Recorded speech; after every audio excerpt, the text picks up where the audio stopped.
Did you fall in love with Fleabag? Well, start getting used to life without her endlessly witty remarks. They're good, right? Chic? Chic means boring. Don't tell a friend. Series mastermind Phoebe Waller-Bridge created, wrote, and starred in the hit show portraying a young woman who uses sex, humor, and an imaginary audience to cope with difficult emotions.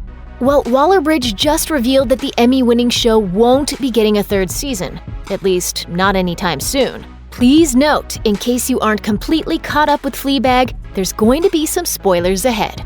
During an appearance on Late Night with Seth Meyers, Waller-Bridge revealed that she has no immediate plans to revisit Fleabag, a character she originally conceived on the fly for a stand-up sketch. Yeah, I quite like the idea of coming back to her when I'm 50. Right. Because I feel like she would have had, more life then, and God knows what she would have got up to. She goes on to say, "Actually, seeing a character like that in her later stage of life is exciting, but for now, she's been through enough. We've got to let her go." In fact, Waller-Bridge never even planned for Fleabag to get a second season. In August 2019, she told Jimmy Fallon on The Tonight Show that, I was very smug about not coming back because I thought I had a lot of artistic integrity in not coming back after the first one. Because the first season had a proper ending in my mind.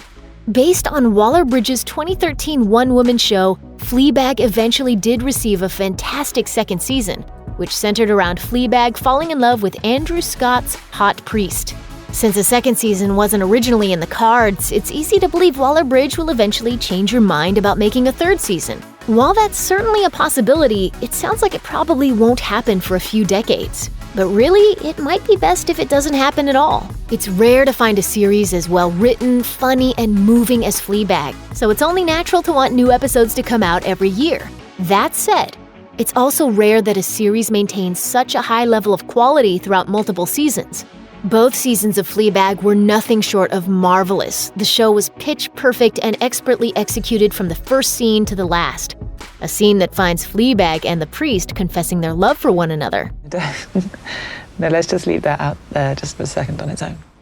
Then they say a tearful goodbye and split up with smiles on their faces. This unexpectedly touching ending caps off the unique love story of Fleabag and the priest, setting the priest back on the right path and putting Fleabag on a path where she can start to heal and eventually shake off her self-destructive tendencies. This conclusion also leaves the story wide open. And on a surprisingly hopeful note, Fleabag and the priest can hold the memory of each other in their hearts, and the two of them can realize their personal goals independently. In the first season, Fleabag finds numerous ways to avoid dealing with her grief and trauma, and she finally begins to confront these issues in the second season. That made the series finale poignant in all the right places, and it never got overly soapy. Fleabag realizes that she needs to stand on her own two legs, without constantly checking in with the audience that only she can see. As Vulture's Catherine Van Arendonk put it, she ends the story she's been telling us while also turning toward her own life, her own family, her own relationships with people who can speak back to her. It's why the ending is such a perfect conclusion to the series, and why it also feels so crushing. In the end, Fleabag breaks up with us. Breaking up is never easy to do, but sometimes it's necessary. And when it comes to Fleabag, it's definitely for the best. Check out one of our newest videos right here. Plus, even more Looper videos about your favorite shows are coming soon. Subscribe to our YouTube channel and hit the bell so you don't miss a single one.